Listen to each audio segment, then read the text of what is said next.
Hello, my old school soul food family. Chef Jeff is back with another video. All right, y'all. When y'all get this, it will be St. Patrick's Day. But I'm doing this the day before St. Patrick's Day. I just got off the plane from Vegas a couple hours ago. I am so energized still, y'all. I'm exhausted, but once I turn on the cameras and get to know I'm fit to cook, I was so excited on the plane, like, wow. I get to go home in a minute, and I got to get this corn brisket out, and my cameraman was saying, do you have to? Yeah, I have to. I got to get my old school soul food family members on St. Patrick's Day. Usually Thursday is old school soul food deal of the week, but St. Patrick's Day happened to fall on a Thursday. So I got to get this out to y'all. I had an awesome time in Vegas. Like I said, I want to appreciate everybody for the birthday wishes. Had an awesome time. I got a lot of more trips to come up. Matter of fact, I met three different occasions. Met people that knew me from old school soul food. One in Hell's Kitchen. My camera was quick on the camera to get a video of that and pictures. And I had a couple. I met one at the Cosmo, and another one we was at the Flamingo Hotel that they saw me. So yeah, it was nice to meet. I think I met about a total of 15 people in the last 2.5 days at Las Vegas. So I really appreciate y'all coming up. I love to meet y'all. I really makes me feel good to meet the people. Y'all know me, but I don't know y'all on a personal level. So it was really heartfelt. Anyway, so let's get to the video here. Okay, all I got here is the corned beef. Corned beef, all the corned beef is a brisket that's been cured 5 or 6 days in the refrigerator in a salt solution to cure it. That's all the corned beef is, y'all. It's just a beef brisket. It's been sitting in the refrigerator in a solution, water solution, a salted water solution for about 5, 6 days. Some people do a week. So what I'm gonna do, I'm gonna put these little spices on here. And sometimes the spices will come in the bag with the corned beef. And it comes in a water solution in the bag in the store. What you need to do is take it out and wash it really good. Wash that solution off of there. And put your little seasoning that come with it on here. And it might not look like a lot, but this seasoning is very potent and strong, y'all. So I like to rub that on there. I don't put no salt on it because it's been in a salt solution.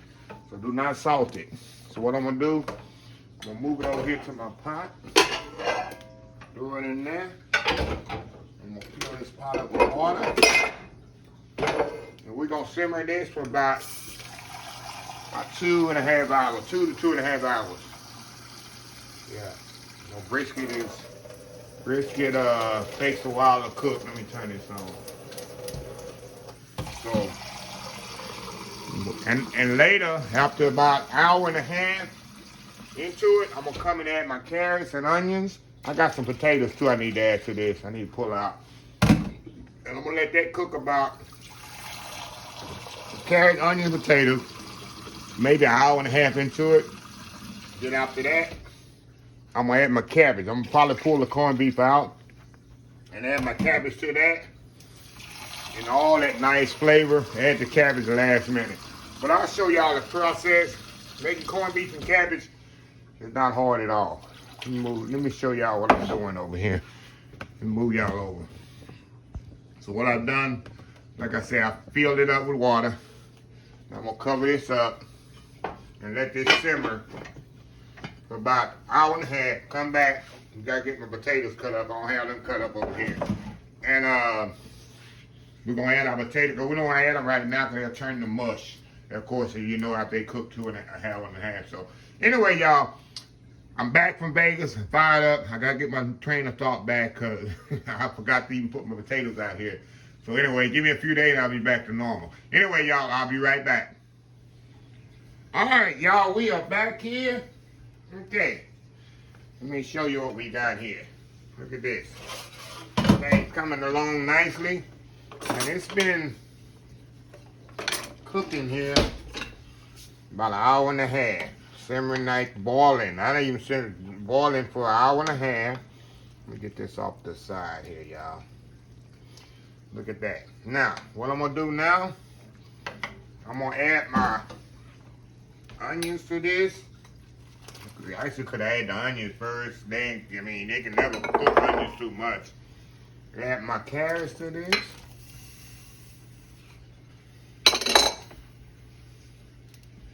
And I'm gonna add my potatoes to this, y'all.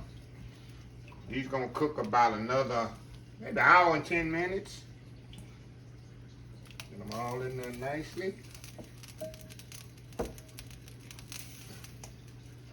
Big pile of goodness here, y'all. Big pile of goodness. So I'm gonna cover this back up. And like I say, it takes about 2.5 hours to cook corned beef, y'all, in a pot like this. This been cooking about an hour and a half. After an hour and a half, I like to add my onions, celery, onions, carrots, and potatoes. Because I don't want to add them too much. You can add them in the beginning if you want to. I have sometimes being lazy. I'll add them in the beginning, but I don't really like to because the carrots get a little bit, the potatoes get a little bit too mushy. So I add them right about an hour and a half into the cooking method. Then after that, after the hour is gone, I'm gonna take the corned beef out, and then I'm gonna add my cabbage to this. I let the cabbage cook down in there, and then I'm gonna add the corned beef back in there, y'all. So anyway, corned beef and cabbage, very simple to make, and I usually eat it. You can eat it with mustard. I use corn. I'm gonna put a description in the recipe in the video of a mustard sauce, which I'm not gonna make today. A mustard sauce, I'll probably just use a little coarse grain mustard, but it goes good with a little mustard sauce with the corned beef. So anyway, y'all, we'll be back when I take this out and add the cabbage to it. Very simple, just takes a lot of boiling on top of the stove to cook a good brisket. I keep saying brisket, that's all corned beef is, y'all, is beef brisket that's been cured for a week in the salt brine. That's all it is. So anyway, y'all, we'll be right back. Okay, y'all, we are back here. All right, y'all, it's been about an hour and, matter of fact, 2 hours and 15 minutes on this whole process. Now, what I'm going to do, I'm going to take this brisket out of here, a.k.a. corned beef. I still call it brisket, y'all. That's all it is. It's a brisket.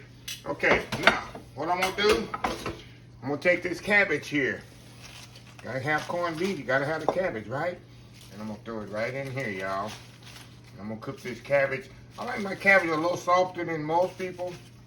I'm going to cook this for like maybe 15, 20 minutes. You know, cabbage cooked down a lot. So I'm turning the fire up. Put the top right on completely. And I'm going to let that cook about 20 more minutes. You see the brisket is nice and it's tender. See how shaky it is? Nice and tender. So I'm going to set it over here on the side, the corned beef. And let that sit there, and then when it come back, when this cook down, because this cabbage gonna cook down, y'all. Of course, you know that. And then I'm gonna throw the corned beef back on top of that. And that'll be it. And then I'm gonna check my seasoning. Like I say, y'all, you don't need a lot of salt in this because the corned beef is brine in a salt solution for about a week, 10 days. And you really don't need a lot more salt to it. So anyway, y'all, I'll be back in about 20 minutes. We'll finish this off. We'll slice this up. And I'm going to show you the proper way of slicing a corned beef or a brisket. I did it before. But I'm going to show you the proper way so where it's not tough, nice and tender. It's very important how you slice the meat after you cook it. You don't want to cook a nice corned beef and then you don't slice it right. And it just falls apart. It just doesn't look presentable on the plate. So anyway, y'all, I will be right back. Okay, y'all, we are back here. Let me show you what we got here, y'all. All right. The cabbage is nice and cooked here. All I'm going to do, y'all, take the corned beef, just kind of set it back down in there like that. And let it simmer about 10 more minutes. Then we're going to come back. I'm going to cover this up. Big old pot of corned beef and cabbage, y'all can't go wrong with the potatoes and the carrots in there. We'll come back in about 10 minutes. I like to let it sit there and let that corned beef soak up enough of more of that juice. We're gonna come back and I'm gonna show you how to slice this up. We're gonna plate this up. We're gonna have a big old plate of corned beef and cabbage. We'll be right back. Okay, y'all, we back here. Okay, y'all, let's do this. I'm starving. I haven't eaten since this morning at the airport, y'all. I still got that energy going, y'all. Okay, we're gonna take this brisket. I'm gonna lay it right here on the side right now, y'all. Now, I'm gonna get a little corn cabbage here. I got a slotted spoon here. Let me see if I can get let me see the best way to do this, y'all. Best way to do this here.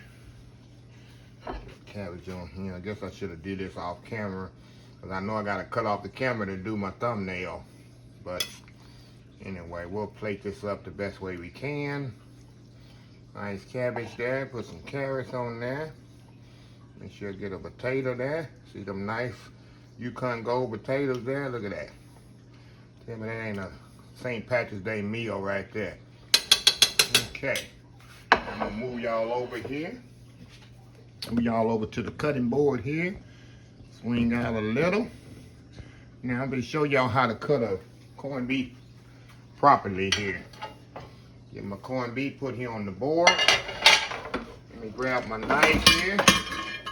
Now look, I'm going to turn this over there where you can see this, y'all. See them lines? Let me zoom in here. I'm going to show you how to cut a brisket properly, y'all. You'll thank me for this later. Okay. Now you see in this brisket here, there's lines running. See how them lines are running like this? They're running diagonally. These are running a little bit like this. But these lines are running just like this. See, they're running straight. You want to cut across the grain. That's very important when you're cutting the brisket. You want to cut across the lines that's running. Because if you cut it this way, with the lines, you're going to have a stringy brisket. You're going to have a stringy corned beef most of the time. It's going to be tough to eat, what I'm saying. So what's what you're going to do? You're going to take the knife and cut across the grain. See, like this. Let me move my knife where you can see. See that? That's what you want to do. Nice, thin cuts across the grain, just like that. Y'all see that? Just across the grain, just like that. See how pretty that is? Cut a few more pieces here. A bit more. That's what you want, just like that. You don't see no tucking, you don't see no gristle or nothing. See that? Now we're gonna put it on our plate here. Just lay it right there on the plate. Just like this. Let me cut one more piece here. And you want to try to cut it thin if possible, y'all. Look at that. See that? See that pretty plate there? I'm gonna throw this one back in the pot here. Let it keep soaking up that nice flavor. Okay, y'all, I'm gonna take a world famous YouTube thumbnail and we're gonna come back and we're gonna try this out. We'll be right back. Okay, y'all, we are back here. Look at this, y'all. Look at that corned beef. And I don't usually pick meat up with my hand. Even with a hand, I'm gonna show you something though. How tender this is. See this? Let me show you. I'm put it on the camera right in front of you. Look at that. Look how it just peels apart. See that? See how tender that is? That's how important it is. It's absolutely delicious. To cut across the grain, you won't need a fork or knife or nothing like that. No matter how thick you cut it. Look at that. Show you again. See that? Just pulls apart so easily. That's how your corned beef should be. Tender and juicy, but the key is how you cut it. Okay, let's try a little of this cabbage. Cabbage is nice and tender. Potatoes are good. Carrot. People say I don't eat enough vegetables. I got my vegetables good today, y'all. Y'all gonna be happy with them. Come here, come here. Look at that bite. That's a full bite right there, ain't it? Let's check it out. There's no better than that, y'all. Corned beef and cabbage. Ain't Patrick's Day. Ain't getting no longer than that. Let me get something to drink, y'all. Hold on. I should have my water already here when I take the food. I never damn. But before I close the video, I just want to again acknowledge everybody. Thank you for the birthday wishes. And people that coming up to me that saw me in Vegas. Whenever you do see me, y'all see that backpack I always wear. I have lots of goodies in there. And people that actually saw me know that they got something, old school soul food, something from me. That just, you know, just showing back, you coming up and acknowledge me, that you know me. I'll always have something 75% of the time. Just to have a backpack on, I got goodies in that backpack for y'all. to give to y'all completely free. So I have 10 more cities this year to go to in the next, what, how many more months we got in here? 9 more months in this year. So I can't wait to see. I wish I could see each and every one of y'all, but that's not, of course, humanly possible. But I do acknowledge every comment. As you can see on there, I'm one of the rare YouTubers that will take the time on a daily basis and acknowledge everyone that takes time to, out of their day, to send me a comment. And if you send me email, I answer every email. I answer every email you send to me. If you send me a direct message, I will answer it. Either it's on Facebook, Instagram, whatever, I would acknowledge you. I have that much love and respect for y'all, for all y'all do for me and watching my videos and stuff like that. I do. That's just me as a person. One more side note. This has got to be not negative, but it's something, one of my pet peeves. I put a video up live. You know, I did 3 YouTube lives this week here. And I'm mentoring a young man I want to bring on my team as a cameraman. I'm mentoring him, and eventually I'm going to bring him on full time. And he was kind of slow keeping up with me. And I mentioned that in the video, and somebody said, oh, you shouldn't be telling me. Look, like I told her, this is a young man, young people. You can't be always easy on young people. Sometimes you got to be tough, you got to be strict, and you got to be to the point. I'm not rude or nothing like that.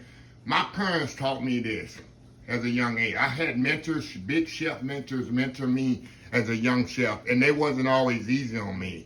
That make me better as an individual, not only as a professional chef, but as an individual itself. It showed me hard work, ethics, responsibility. It shows me that, and that's what we're not getting from the young generation. We still have older people out there that still I'm gonna say it straight out, it's too weak to be strong with young people. All you're doing is hurting them for later. When you're no longer here, those young people that you're being easy on and not being tough enough and making them get up and work and making them strive for themselves, you're hurting them later on. Because when you're not here anymore, they don't have no responsibility. They don't know what to do.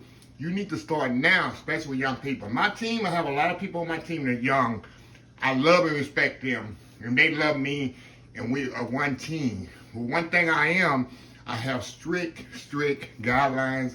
I have certain ways I want things done, and certain levels I want things done. I don't sway for that. I'm very, very keen about punctuality, being on time when I want something done. I'm like that. If you do that, everything's great, and they do. I have a great team. We're all on the same page. I make that straight up before they even join my team.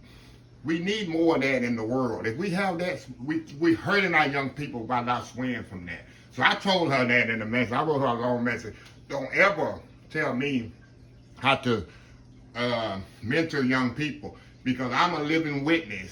If I go by the guide of my parents, you will be more successful. So anyway, that's just something I wanted to point on. But anyway, y'all, let me close this video out. If you like this video, please share, please comment, please subscribe.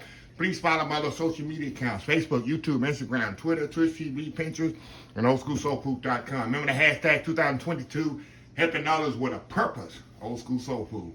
Until next time, have a blessed Old School Soul Food day, and I'll see y'all in the next video. Y'all have a happy St. Patrick's Day. I love y'all. Bye.